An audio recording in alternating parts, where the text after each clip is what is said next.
morning, students of class 9th, dear students, viewers and my dear colleagues. Hope you are all doing good at your respective homes. First of all, let me say that I was not available to you on my Friday lecture series session because of certain prior engagements. I beg apologize for that very same. Now today I am going to talk here about the same chapter that's entitled as Electoral Politics, and the subtopic which I have discussed with you people, that's regarding this election campaigning. I was talking to you people election campaigning and how this democratic system in a democratic country, these elections are conducted smoothly, unfairly, unbiased, without rigging, where the people felt that elections are democratic in nature. So dear students, I have just tried to cover all the different segments of this very story, that from the bottom level when the voters or voter cards are issued to them, and then I reach it to this, that electoral voting machines were introduced within the India to bring fairness, to bring accuracy, to bring transparency, to maintain accountability within the system of the election campaigning. And lastly, I was talking about the election campaigning as one of the feature, a significant and a magnificent feature of this conducting this election smoothly within the country. That every political party, whether it is a regional political party or national political party, they run a campaign for it, that they gave ticket to the particular candidates, and the candidate on behalf of a particular party or sometimes separate or independent, what we can say, conducts elections, taking participation in this election fray, and with this election fray, they are just provide the election manifesto which withstands its roadmap. They try to convince, they try to move, they try to motivate, and they try to brainwash their voters that what we can do for you people, which was not done by the earlier parties. In that very case, I was talking to the certain slogans which try to appeal the people of the different countries, which try to move the hearts of the different countries. Dear students, I was talking to you this Garibi Hatao slogan that was given by this Indira Gandhi here, how I can wave off the poverty from the country. Later on, this Janta Party, the new slogan that's save democracy. Then the land to tiller was given in the West Bengal by the Left Front in 1977, and later on this Telugu government also gave the certain slogans to protect and self-respect the Telugu by this T.N. Rao, the leader of the Telugu Desam party. So this was the thing which I was discussing to you people, that how this democracy works, how this election campaign works, and this election campaign comes to end when the code of conduct is announced by the government. And code of conduct, we can do only certain things, and certain do's and do nots are implemented. We can do this thing and we can't do that very thing. These are the protocols, these are certain doctrines, these are certain values which every electoral country, every democratic country, every country that believes among the electoral politics are trying to put in its letter and separate.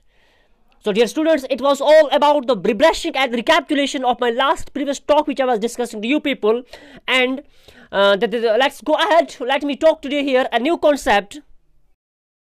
Okay dear students, the topic which I have chosen for you people for the day is the polling and the counting of the votes. That is the last subtopic of the phase of the election casting votes or election campaigning within the country, or this electoral politics within the state of Jammu and Kashmir after the first step when we laid the establishment of our electoral constituencies. So it's the last phase or last point of our election of the system of our elections in the state of Jammu and Kashmir. The students, let's me talk here about when this polling is held. The final stage of the election is the polling, when the voters cast their votes, when they poll their votes. When you talk about this date, the date is announced by the State Election Commission or the Chief Election Commission of the country, whether it's a Lok Sabha, or when the state assembly elections, the state assembly elections is announcing the date of the choosing of casting the votes among the different constituencies of the country. Or on the specific date, dear students, the votes are casted, and the moment votes are polled, they are polled here. It's a screen where the voters go along with their voters' identity cards, and they go to this polling booth, which is usually established among the different government buildings like the schools, like the panchayat ghars. They go there and they cast their votes as per on their own name, as per on their own name and serial, and then they are marked by the ink on their finger that they have casted their votes. So every individual, every voter willingly, without any pressures and pulls on him or her, they cast their votes to their favorite leader, to their favorite ideology, to their respective leadership. Lastly, after certain days, after a couple of days, what is going on? That is the what we simply call the counting of the voters, the votes. Dear students, the votes are counted. Initially, let me tell you here, you people, the initially votes were casted. A ballot paper was used. It was a type of a sheet of a paper on which the names of the contesting candidates, along with the party name and symbols, are listed.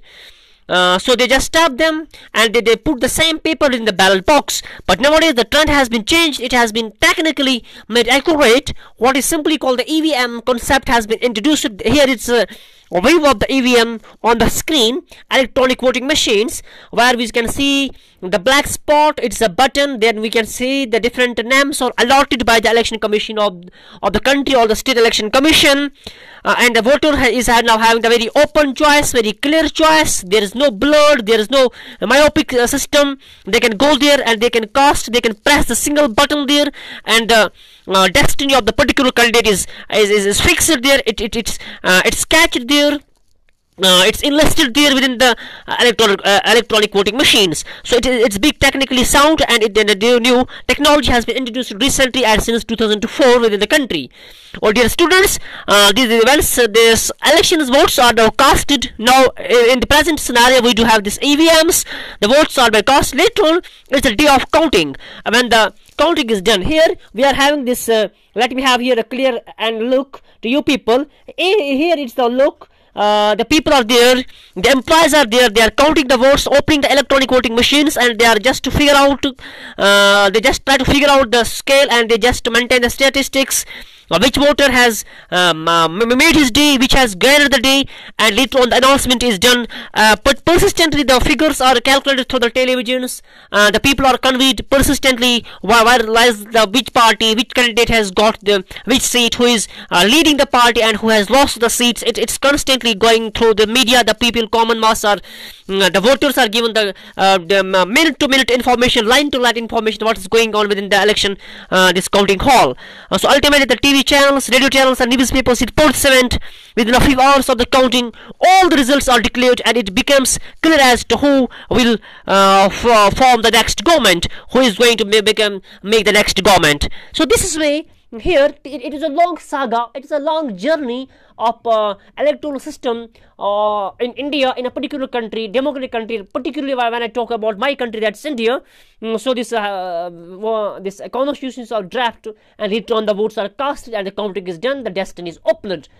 So this is a very smooth track, very smooth journey of counting the votes, where the votes are casted and the democratic system is given that's enriched, that's watered by the single vote of the particular citizen of the particular country. So here ends the process of this election campaigning within the country, or what I can say, the particular electoral system of casting the votes in the country. Okay, dear students, now it was all about conducting smoothly the elections as per the theoretical perspective is concerned. Now, different from the analysis point of view, different questions comes to my mind rather. That the question number first is that, are the elections too expensive for our country? Dear students, this point needs to be answered. Point is one: are elections really expensive?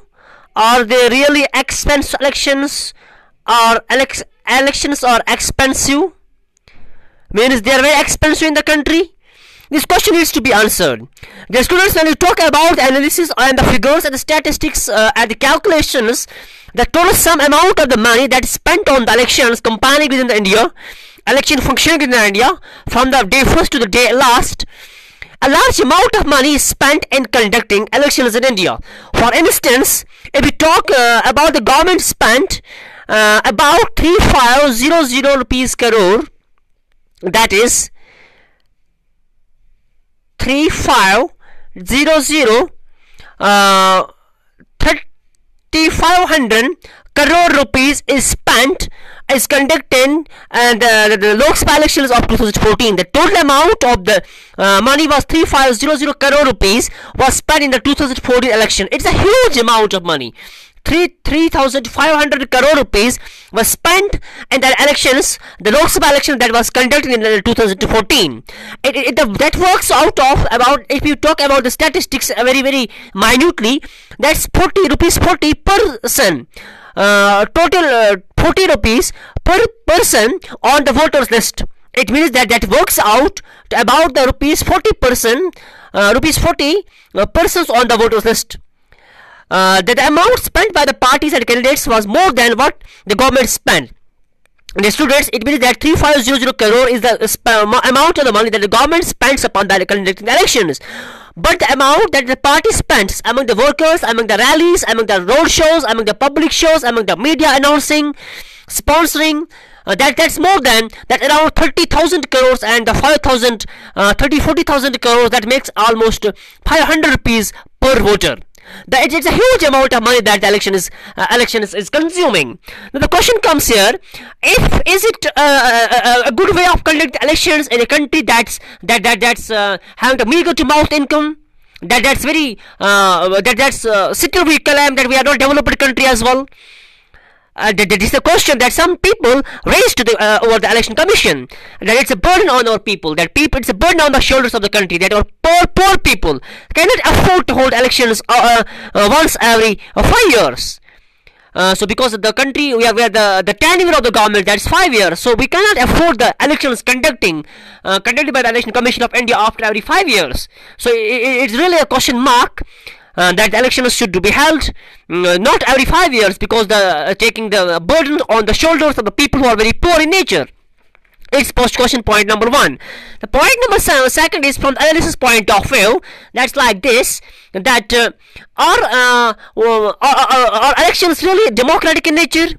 Because the lot of reports we receive from the different television reports, from the different media channels, from the different analysis, that reveal something very bizarre and very shabby picture of the Election Commission of India and election conducting system of the India as well. The point first, that the inclusion of the false names and exclusion of the genuine names in the voters list. So dear students, there is an inclusion of the false names, and exclusion of the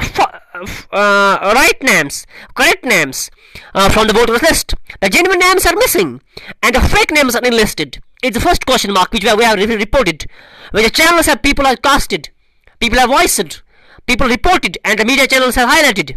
Point number second, sometimes the misuse of the government facilities and the options by the ruling parties. The agents appointed there among the polling booths, they dominated by the particular political party. They misuse the government options, they even hire them, they do something, the sort of rigging, what we simply can call, and excessive use of the money by the rich candidates and the big parties.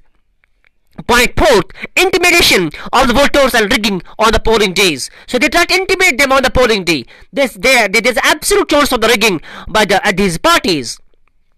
So dear students, we can say that these are 2, 3, 4, 5 questions which we can raise, we can put forth before the Election Commission of India, before the state election commissions of every state of the country, which needs to be answered, that really these if we claim that India is a democratic country, and so if India is a democratic country, so different questions need to be answered when we talk about the conducting elections democratically. So all these questions and all these weak points, weak links needs to be addressed and highlighted by the media channels and by the voters as well, to make India, to run the India smoothly, democratically, and to attain the actual essence of the democracy and the democratic election system, electoral politics in the country. So dear students, it was 3.2 lecture series. It was the subtopics, and in a couple of days we are going to cover up the different subtopics of the chapter as well. Till then, you just take care, and all the best, and Allah Hafiz.